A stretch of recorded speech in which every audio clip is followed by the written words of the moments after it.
Let's play a game called Find the Major Root in the Pentatonic Scale. And man, I am so tired today. Let me know in the comments what you do when you're so tired you can't play guitar. For me, when I'm too tired to physically kind of play guitar, because it does take some effort, some energy, that's when I love pulling out my fretboard escalator. And I'm just doing what doing right now. I'm not an expert. I'm not perfect at this. I sit down and I go, I need to work on where my root notes are in the C-shaped pattern, or what I call the Rumpelstiltskin pattern. And then when I go to sleep that night, I'll think about myself placing those pegs in the right position. And then the next time I pick up my guitar, guess what? They're right there. So that's what I do. When I just don't want to play guitar, I play with these tools because I can sit at the dining room table or your island or wherever and show someone how you're doing this. If you want to learn this, get someone you know, your family, maybe your dog, show anyone and explain it out loud. Explaining something to someone will identify immediately what you don't know. Trust me. That's how I feel right now. We are going to identify the major root notes. And as you recall, we are going to use the G sharp. Yes, we're still on it. The G sharp key, or G sharp minor, or B major. But seeing as how we're talking major, we're going to look at the outside Roman numerals here, and underneath the uppercase Roman numeral 1 for major, we're going to pick the B. So B major is what the key to the circle of fifth style is. And if I look over here, the 1, just like the 1 here, is over top the B on the fretboard escalator. So we know we're set up for success. We can ignore the chord and lead generator for now because we're not playing today. And we are going to find all the ones on this upper fretboard escalator. There is a Kickstarter link. I need your support.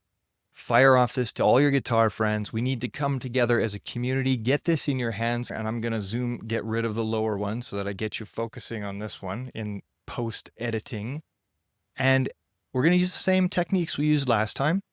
A few just random ones to find the B's everywhere in this pentatonic scale. So I know for sure, and we know this from last time, that this string equals this string. The E string equals the E string. So we got 2 out of 6 already.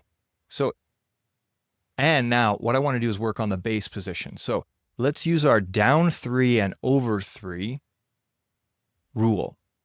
1, 2, 3 strings down, 1, 2, 3 frets over. There's another B there.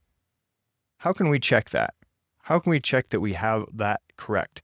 Well, let's go to the right and see if we can get to that other B by going to the right.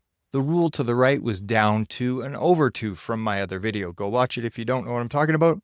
Down 2 strings, over 2 frets should be a B, but we crossed the G to B warp, some people call it. So we had to add 1 extra fret, and boom, we've checked it, we're done. So there are our root notes in our bass position for major. Let's move on to the house position. How can we find the rest of the root notes in our house position? Well, let's use the same rule we just used. Down 2, over 2. Down 2 strings, over 2 frets, we have another B. Okay, let's do it again. Let's show you the bass. So not the bass, this is the house of blues shape. Now has 3 root notes located. Awesome. The next shape is what I call the mirror. So that is this one. Let's use the same rule. Down 2, over 2. Down 2 strings, over 2 frets. But again, we have an empty space because we have to shift. We've crossed from G to B. So there is our other root note. And I'm trying to put another white peg in where a yellow peg belongs. And now we've located the root notes in our mirror shape. You'll recognize that as the D shape. And if you're talking caged, some of this stuff might actually start ringing true with you. Okay, now let's come back to the left side. And we're going to cover this up. And we know that this is our 2s. Why do we call it 2s? Because that's 2, 2, and 2. And a straight line. It's easy. 2s. I name them based on what they look like, not some random number pentatonic shape number 4 that you're going to mix up with major pentatonic shape number 27. Anyway, I digress. I've saying I digress a lot lately, so I'm sorry. Okay, we need some root notes in there. How can we find the root notes in here? Well, what are we looking for? We're looking for a B root note, right? B. Well, I know I have a B string. So is it that one? No, because all of these are equal to this. This is the 12th fret. This equals this. So if I were to put my fingers here, this would be E, A, D, G, B. Yeah, that's why we have a yellow peg there, and E again. So that's not going to help us much.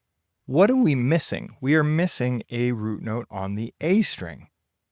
Well, why don't we just count up through our alphabet?